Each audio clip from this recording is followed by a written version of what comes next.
राधा रानी की सच्ची कहानी। एक समय की बात है, ऋषि दुर्वासा जी बरसाने गए हुए थे।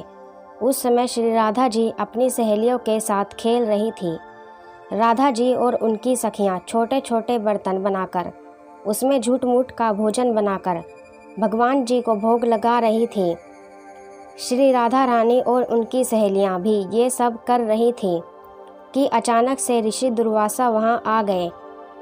ऋषि दुर्वासा को देखकर श्री राधा जी और उनकी सहेलियां ऋषि के सम्मान में उठ खड़ी हुई और उनको सादर प्रणाम किया और बड़े ही सरल भाव से उनका स्वागत करते हुए उनको बैठने को कहा।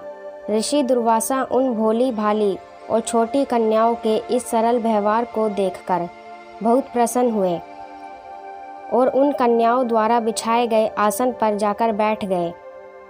दुर्वासा ऋषि के सेवा में कोई त्रुटि न हो जाए, इस डर से त्रिलोकी हमेशा डरती रहती थी। उन्हीं दुर्वासा ऋषि की सेवा भाव श्री राधा जी और उनकी सखियां बड़े सरलता और प्रेम भाव से कर रही थीं और ऋषि दुर्वासा उन्हें देखकर सिर्फ मंद मंद मुस्कुरा रहे थे।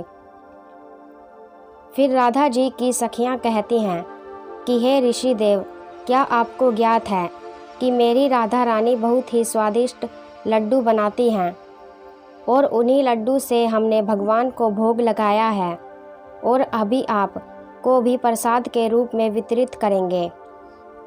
उसके बाद राधा जी की सखियां जाकर राधा जी के हाथों से बने हुए लड्डू का प्रसाद को लाती हैं, परंतु वह लड्डू ब्रजरज का बना हुआ था। खेल खेल में बना हुआ झूठ मूठ का लड्डू था। यह देखकर ऋषि दुर्वासा उनके भोलेपन से बहुत ही अभिभूत हो जाते हैं और हंसने लगते हैं और हंसकर बोलते हैं कि हे प्यारी देवियों, अब क्या मैं ये प्रसाद ग्रहण कर लूं? और पूछा कि क्या ये प्रसाद आपने बनाया है? ऋषि दुर्वासा के इस प्रश्न पर सारी सखियां एक साथ ही और एक स्वर में कहती हैं कि जी हाँ ऋषि देव, ये हमारी प्यारी श्री राधा जी ने ही बनाया है और हमारा दावा है कि आज तक आपने ऐसा लड्डू नहीं खाया होगा। उसके बाद ऋषि दुर्वासा जैसे ही उस झूठ मूठ के बने लड्डू को प्रसन्नतापूर्वक अपने मुख में डालते हैं, वैसे ही ऋषि पूरी तरह से आश्चर्यचकित रह जाते हैं, क्योंकि एक तो उस लड्डू में ब्रजरज का स्वाद था और ऊपर से उसको स्वयं श्री राधा रानी ने अपने हाथों से बनाया था। इससे ज़्यादा और क्या हो सकता है?